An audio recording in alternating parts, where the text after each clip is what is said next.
Money in the Bank 2025 is all said and done, and at the end of the day, it was a really good pay-per-view. I did actually quite enjoy it. We got a lot of ups, we got a lot of miss, but we didn't actually get any downs, which is good. And also, they brought my boy R-Truth back. They brought him back. I'm buzzing. This is actually insane. I did not expect that whatsoever. I've not been popped by the WWE in years. I've expected everything that's going to happen. Not one part of me expected R-Truth to come back. Not one single part of me. And when I saw him, I was sat there with my dad. I was like, that's R-Truth? Blew my mind, honestly. Anyways, let's stop with the waffle. If you want to see more videos like this, make sure to hit like, subscribe, and hit the notification bell so you don't miss another upload. And let's get into the review of Money in the Bank 2025. I just want to start off by mentioning how WrestleMania is now announced to be in Las Vegas again. I don't have as big as a problem as I thought I would with it. That is because I set my standards quite low for where they were going to move to. But out of all of the bad options, I think we got the best. Because I don't think anyone would have wanted to see Saudi Arabia host WrestleMania. Maybe in a good few years, actually, because the Saudi crowds are quite good. But that's not the point. WrestleMania 42 is in Las Vegas again, and it's obviously because of the debt. It's obviously because they made a lot of money for it, and they know for a fact they're going to get a lot of sales on WrestleMania. So, because of that, I'm not that bothered. That's what they need to do to get the money.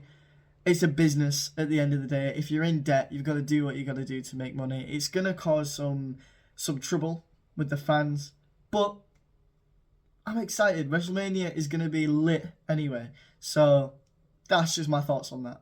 So the first match was the women's Money in the Bank ladder match, and my god, that was amazing. I think that has to be my favourite women's Money in the Bank match that I've seen.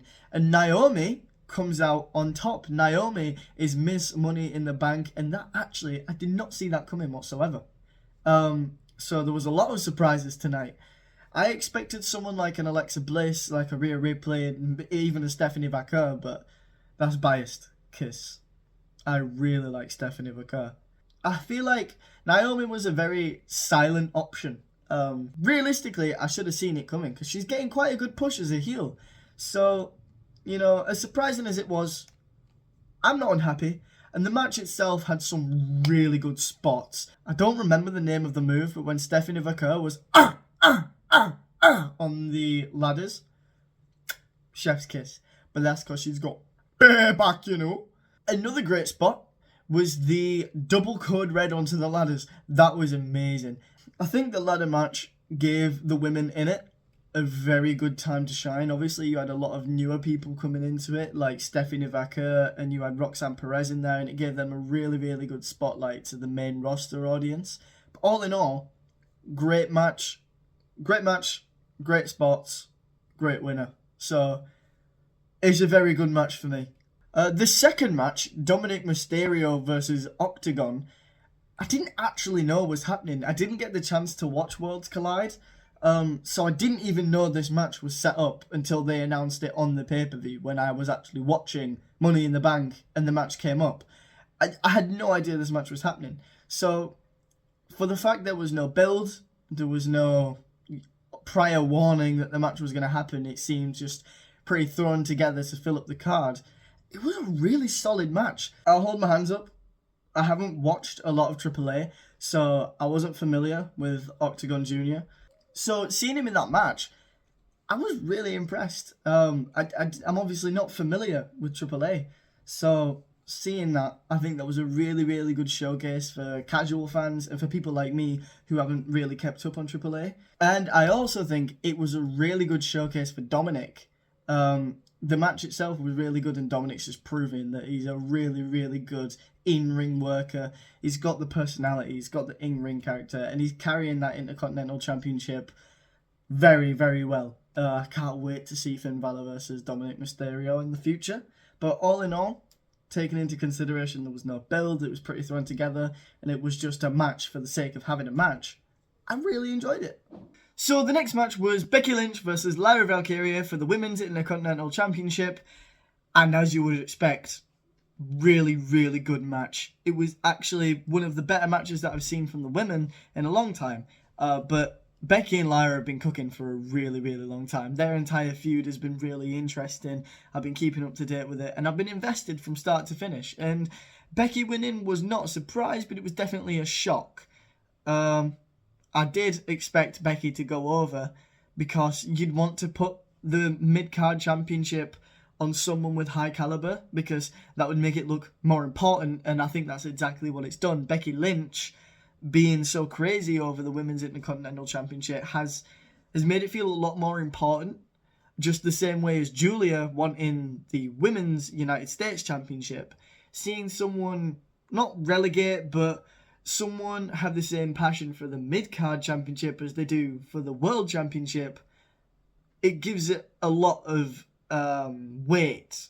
And seeing that championship around someone like Becky Lynch is only going to make it skyrocket. So the match, all in all, really, really good. I keep saying all in all. The match as a whole was good. It was really, really good. And again, I'm not unhappy by the winner. The results up to here, I was really, really happy with. So seeing that, I hope a third match comes from it. I'm pretty sure it's Night of Champions next on June 28th.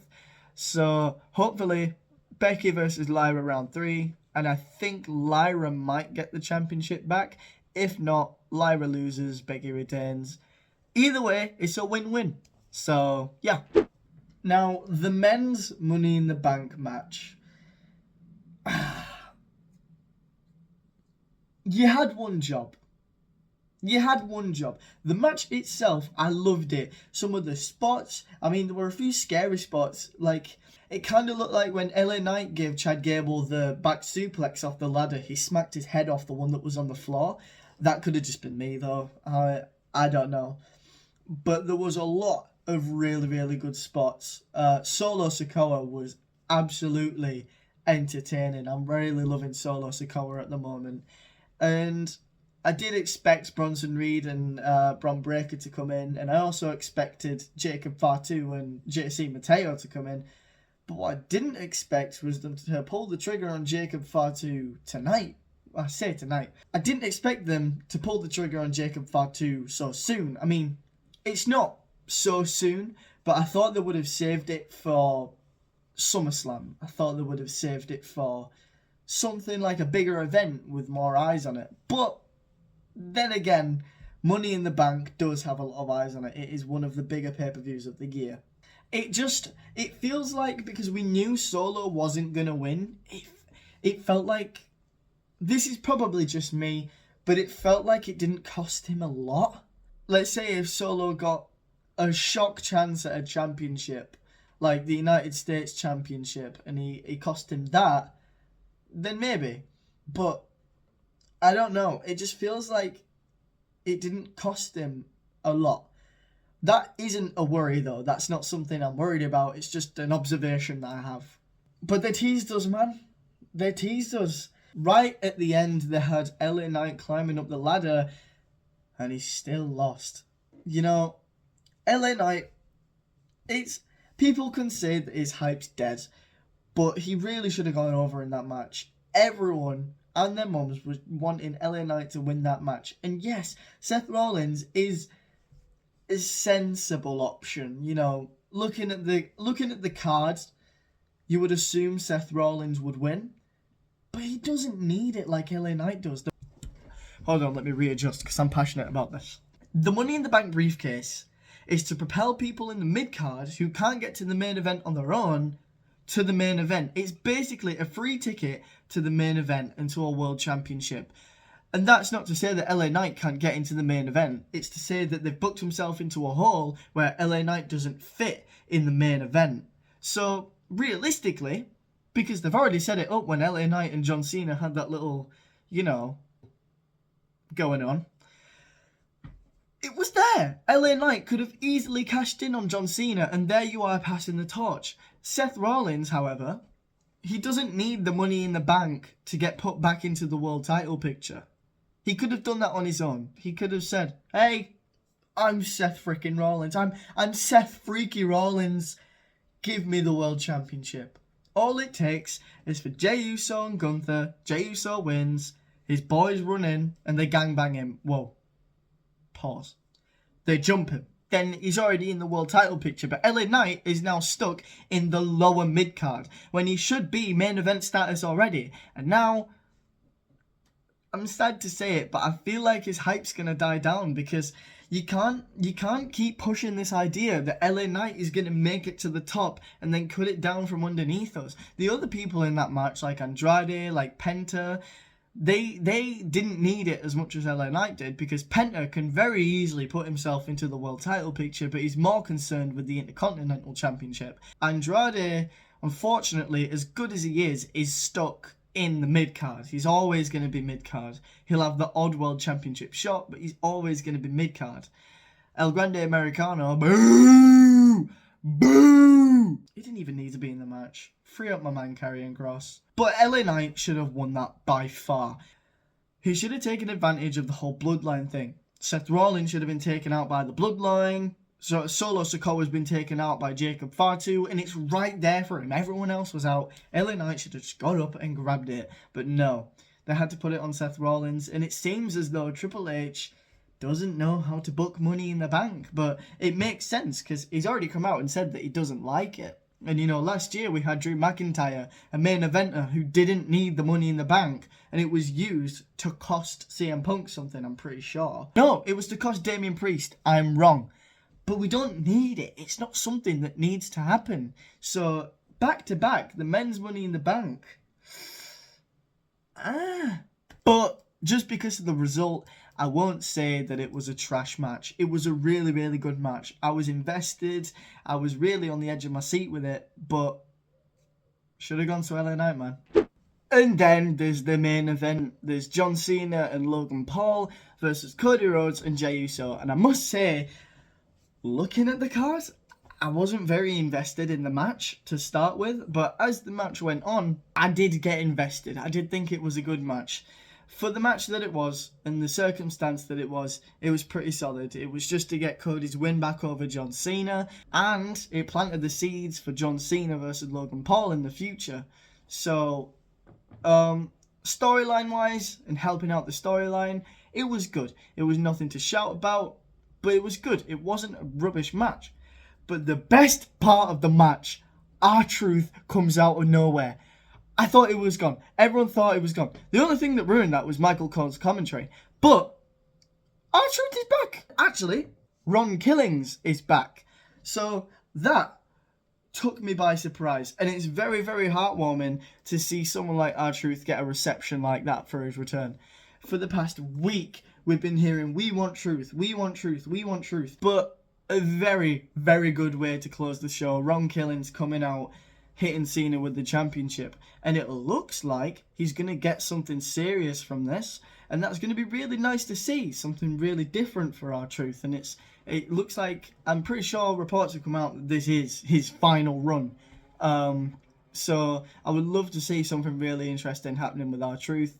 And like I said, the match itself was really, really good. Logan Paul doing that springboard onto the announce table was insane. I hate the guy. I absolutely hate him.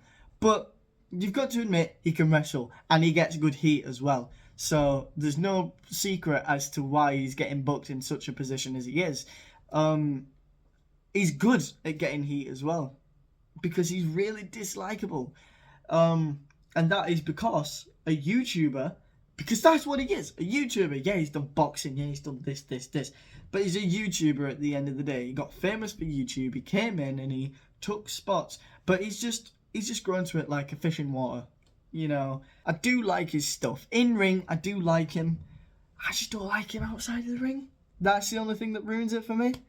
But yeah, that's my review for Money in the Bank 2025. If you have any thoughts on it, then make sure to let me know in the comments down below. And as I said, like, subscribe, hit the notification bell so you don't miss another upload. And I'll see you in the next one.